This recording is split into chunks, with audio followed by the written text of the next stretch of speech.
नाम नेहा है। उम्र 29 की हो गई, पर लोग कहते हैं कि अभी भी 24 से 25 लगती हूँ।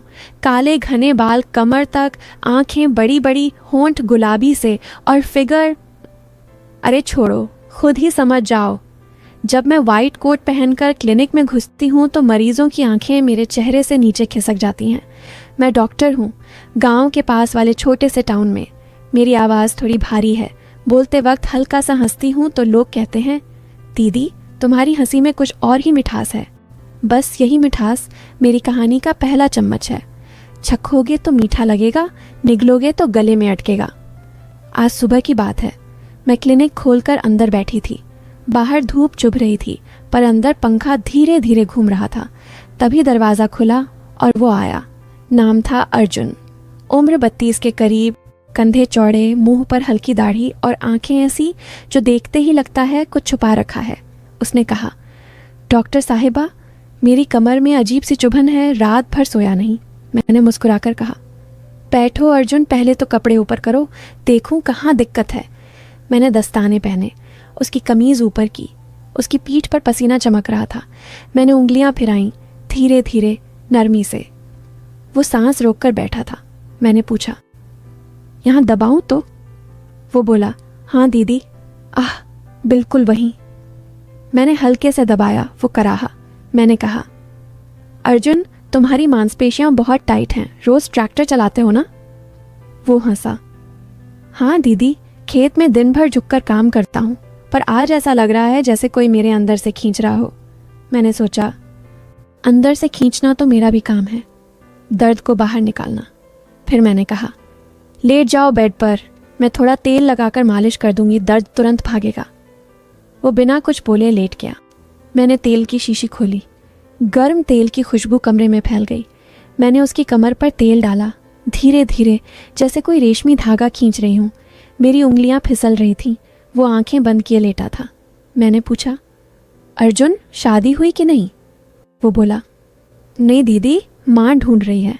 मैंने हंसकर कहा, अच्छा, तो अभी तक कोई तुम्हें पकड़ नहीं पाया? वो शर्माया। पकड़ने वाली तो आप जैसी चाहिए। मैंने हंसी रोकी, पर दिल में हल्की सी गुदगुदी हुई। मालिश करते करते मैंने उसकी कमर के नीचे हाथ ले जाकर दबाया। वो चौंका। दीदी वो थोड़ा नीचे। मैंने कहा, अरे दर्द तो यहीं तक फैला है, डरो मत। मेरी उंगलियां उसकी जांघ के किनारे तक पहुंच गईं।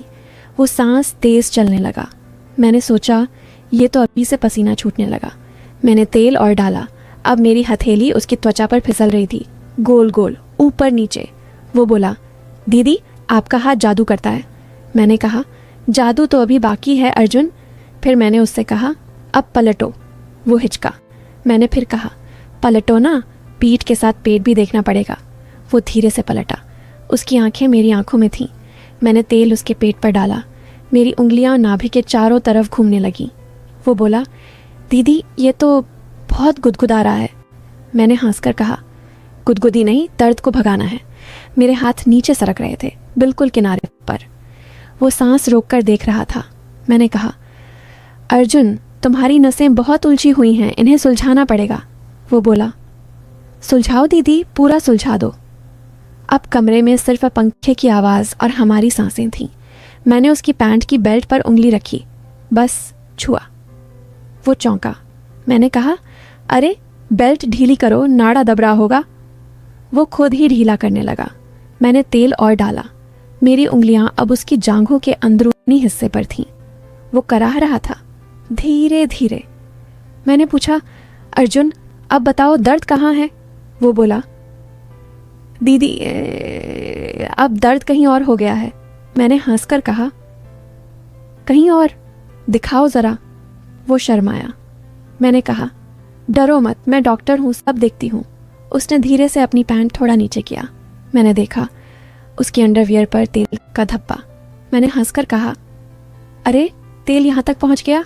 वो बोला, दीदी आपका हाथ। मैंने कहा, हाथ तो अभी रुका नहीं है। मैंने उंगलियां फिराईं, बिल्कुल किनारे पर अंदर नहीं गईं। वो सांस तेज चलाने लगा। मैंने कहा, अर्जुन तुम्हारी नसें बहुत गर्म हैं, इन्हें ठंडा करना पड़ेगा। फिर मैंने फ्रिज से आइस पैक निकाला, ठंडा पैक उसकी जांघ पर रखा। वो सिहर गया। मैंने कहा। अब गर्मी ठंडक दोनों लगाऊंगी। मैंने एक हाथ से आइस पैक दबाया, दूसरे हाथ से गर्म तेल। वो बीच में फंसा था, गर्मी और ठंडक के बीच। वो बोला, दीदी ये क्या कर रही हो? मैंने कहा, इलाज, बस इलाज। पर मेरी आंखें शरारत कर रही थीं। अब मैंने उससे कहा, अर्जुन एक एक्सरसाइज करनी होगी, उठो। वो उठा। मैंने कहा, मेरे सामने खड़े हो जाओ, पैर फैलाओ। वो खड़ा हुआ। मैं उसके सामने घुटनों पर बैठ गई, मेरी आंखें उसके पेट के बिल्कुल सामने। मैंने कहा, अब मैं तुम्हारी कमर पकड़ूंगी, तुम झुकना। मैंने उसकी कमर पकड़ी दोनों हाथों से। मेरी उंगलियां उसकी त्वचा में धंस गईं। वो झुका। उसका चेहरा मेरे चेहरे के पास आया। मैंने उसकी सांस अपनी गाल पर महसूस की। मैंने कहा, अब सीधे हो जाओ। वो सीधा हुआ। फिर मैंने कहा, अब मेरी कमर पकड़ो। वो हिचका। मैंने कहा, पकड़ो ना, मैं भी तो झुकूंगी। उसने मेरी कमर पकड़ी। उसके हाथ गर्म थे। मैं झुकी। मेरा कोट ऊपर उठ गया। मेरी कमीज का किनारा दिखने लगा। वो देखता रहा। मैंने कहा, अर्जुन तुम्हारा हाथ कांप क्यों रहा है? वो बोला, दीदी आप बहुत सुंदर हो। मैंने हंसकर कहा, सुंदरता तो इलाज में मदद करती है। फिर मैंने उससे कहा, अब मेरे कंधे पर हाथ रखो, मैं तुम्हें स्ट्रेच करवाऊंगी। उसने रखा। मैंने उसका हाथ दबाया धीरे से। वो मेरे कंधे से नीचे सरकने लगा। मैंने कहा, रुको, यहीं रुकना है। पर उसका हाथ रुका नहीं। मैंने चौंक कर देखा। वो शर्मा गया। मैंने कहा, अर्जुन गलत जगह दबा दी। वो बोला, सॉरी दीदी। मैंने मुस्कुराकर कहा, कोई बात नहीं, कभी कभी नसें उलझ जाती हैं। फिर मैंने उसे बिठाया। मैं उसके बगल में बैठ गई, बिल्कुल पास। मेरी जांघ उसकी जांघ से सट गई। मैंने दवाइयाँ लिखी, पर लिखते वक्त मेरा हाथ उसके हाथ से टकराता रहा। मैंने कहा, अर्जुन ये दवाई रात को लगानी है, कोई लगाएगा? वो बोला, अकेला हूं दीदी।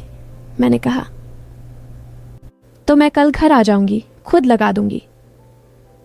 वो खुश हो गया। मैंने कहा, पर एक शर्त है, मम्मी को बोल देना कि डॉक्टर आ रही है, वरना गांव वाले क्या कहेंगे। वो हंसा। कह दूंगा। टाइम को मैं उसके घर गई।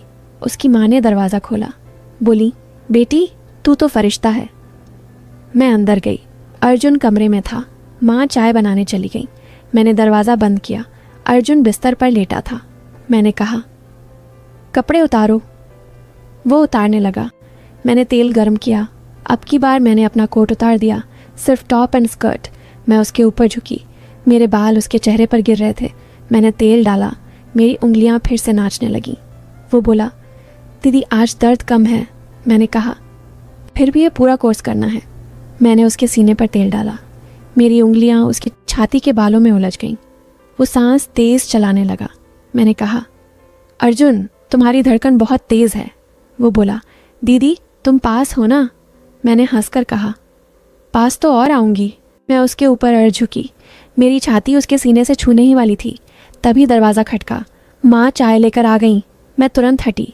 माँ बोली, बेटा चाय पी लो। हम तीनों बैठकर चाय पीने लगे। माँ ने पूछा, नेहा बेटी तू शादी क्यों नहीं करती? मैंने कहा, माँ जी ये सही लड़का नहीं मिला। अर्जुन चुपके से मुस्कुराया। रात को मैं घर लौटी। सोते वक्त सोचा ये अर्जुन कुछ अलग